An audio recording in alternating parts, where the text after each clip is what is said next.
یہ احرام جو آپ باندھتے ہیں، اس احرام کے باندھنے کے ساتھ آپ کو ہدایت کی گئی ہے کہ کسی چیز کو، خواہ وہ مچھر ہی ہو، خواہ وہ ایک جو ہی کیوں نہ ہو، اس کو آپ ہلاک نہیں کریں گے، بال تک نہیں توڑیں گے۔ اس کے دوسرے معنی یہ ہے کہ ایک آدمی جب اللہ کا فقیر بن گیا، جب اس نے اپنے سارے کپڑے اتار کر ایک تہمت باندھ لیا اور ایک چادر ڈال لی، اب اس کے بعد دنیا کی کسی چیز کو اس سے کسی ضرر کا اندیشہ نہیں، اب اس سے دنیا کی ہر چیز کو امن نصیب ہے۔ اب وہ اللہ تعالیٰ کے آگے اپنی بندگی پیش کرنے کے لیے تیار ہو گیا ہے۔ دنیا کی کسی چیز کے لیے اب وہ جبار اور قہار نہیں ہے، دنیا کی کسی شے پر اب وہ ظلم کرنے والا نہیں ہے، ہر چیز کو اس کی طرف سے سلامتی کا پیغام۔ اس احرام کے اندر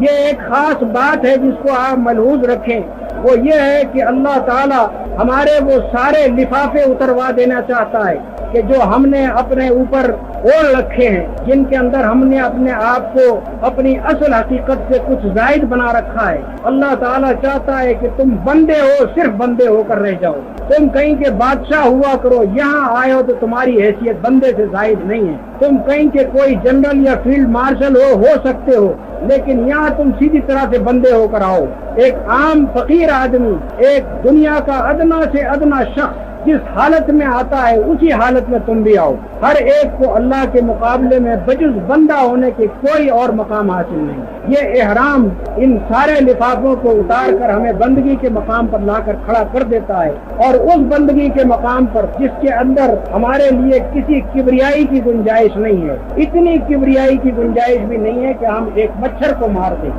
یا ایک جو کو ہلاک کریں۔ اس طرح سے اپنے اندر اللہ کے مقابلے میں فقیری اور عاجزی کی کیفیت جس طرح سے آپ اوپر ڈالتے ہیں اپنے ایک احرام کی چادر کی شکل میں، اسی کیفیت کو اپنے اندر پیدا کیجیے، اپنے اندر اللہ کے فقیر بنیے، اپنے اندر اللہ کے بندے بنیے، تاکہ حقیقت میں آپ کا احرام مکمل ہو جائے۔ دنیا کے ہر کام کے لیے ایک اس کی ظاہری شکل ہوتی ہے اور ایک وہ نیت ہوتی ہے جو وہ کام کرتے ہوئے آدمی کے دل میں ہونی چاہیے۔ ظاہری شکل اس فعل کی یہ ہے کہ آپ ایک تہمت باندھ لیتے ہیں اور ایک چادر اوپر سے ڈال لیتے ہیں۔ ظاہری شکل اس فعل کی یہ ہے کہ جن جن چیزوں کو منع کیا گیا ہے وہ کام آپ احرام کی حالت میں نہیں کرتے،